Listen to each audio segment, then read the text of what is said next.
not to stay where we begin. Let there be many beginnings in life. Begin in religion, okay.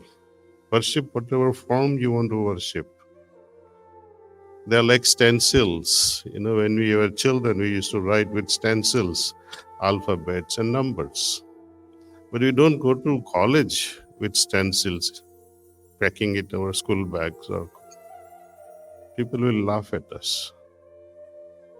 Religion has served the purpose of making us think that yes, there is Radhe, there is Krishna, there is Lord Jesus, there is Buddha like personalities. I need to become like them. They are the examples, beacon lights. And all of them has one common thing. At the epitome or at the apotheosis,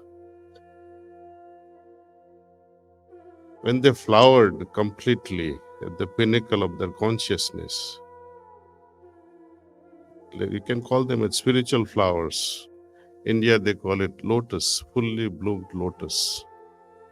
That's why Lord Krishna is also described in some way as Kamalesh, following my name, right? One who has mastered this lotus, meaning gone beyond it. Absolute flowering of that spirituality, going into reality, to bliss and to void.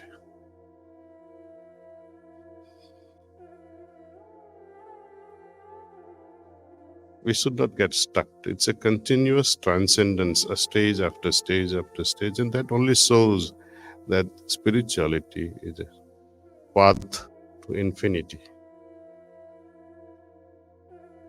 From forms to formlessness. Can you imagine the form of Mother Radha? Can anyone get up and describe? Or of Lord Krishna, or of that of Lord Jesus? By seeing the actual form, no one could realize them. It's like you're seeing through a pinhole of a door. Something like them existed once upon a time. Their qualities we understand: sacrifice, love, compassion, kindness.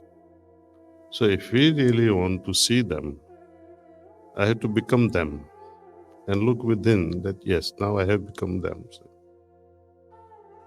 Often people don't like to close and meditate and reflect on oneself, because who likes to see one's ugly self? They like mirror, mirror on the wall, and you see your ugly self and you want to break the window or break the mirror. Breaking the mirror is not going to become beautiful. Not looking in also. Looking in should tell me where all I need some corrections. If you can listen to your heart and make adjustments, then it's the best thing. All these lovers of Krishna, I am also a lover of Krishna.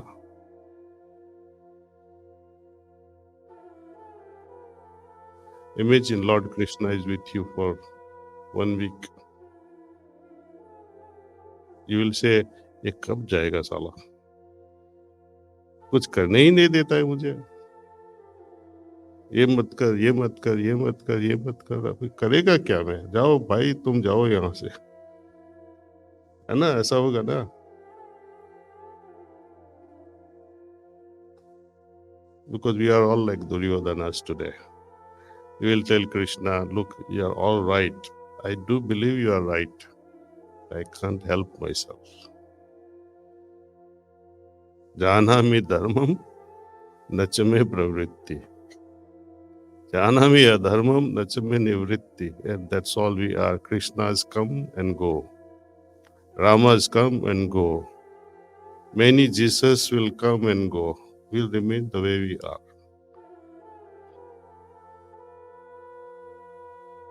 Unless we start making those adjustments, refinement, changes, and that's what we call evolution. Every evolution needs efforts. It's not an easy job. Without effort, you cannot arrive at effortlessness.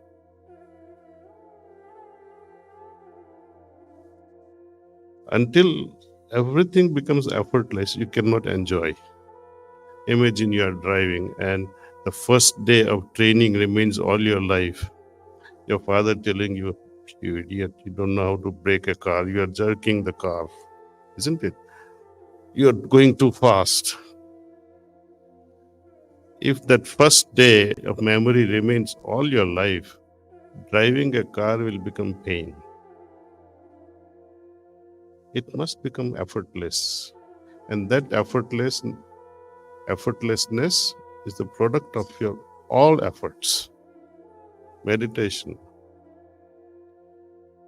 it can remain effortful, but a time comes we become meditative 24/7. Unless and until we meditate for a few minutes every day, that meditative state of mind cannot arrive. It can never be arrived at. And without meditative mind, you cannot have a creative mind. If you see the lives of all these great scientists, for example, Sir Isaac Newton,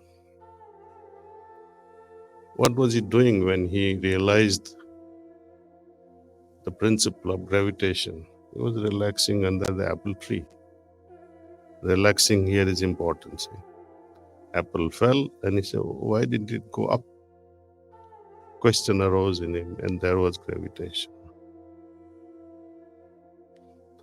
Mrs. Einstein's number one problem for her. Moment Einstein goes in the bathroom, God knows when he'll come out. He would sit in the bathtub for 2 hours making his notes. And by the way, he was completely vegetarian. Madame Curie, it was her composed mind, calm mind. You know the revolution in organic chemistry, Kekule's benzene structure. How did he discover? In a semi-sleep state, when he was dreaming, it arose in him in that state of consciousness. Snake, mouth of a snake, capturing the tail of another snake, the mouth capturing another, and that's how the 6-carbon structure came. And that changed everything, see.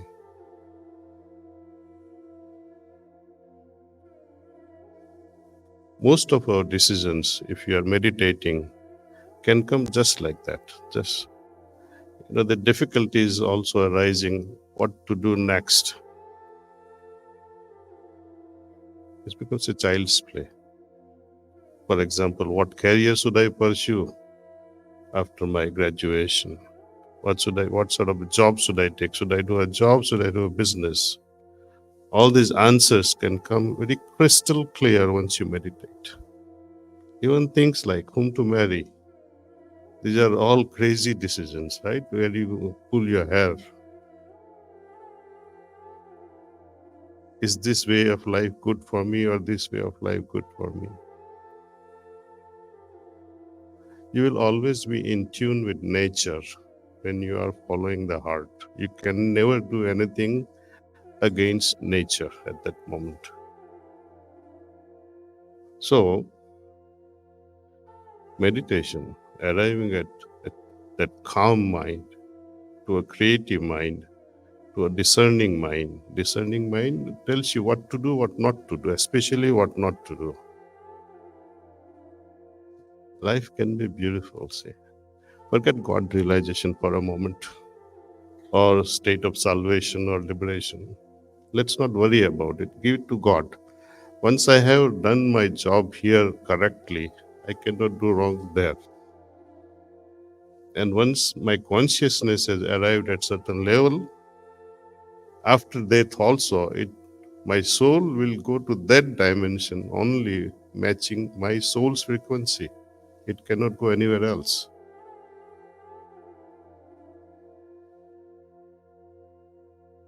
So I encourage all our friends here, please, please, please meditate.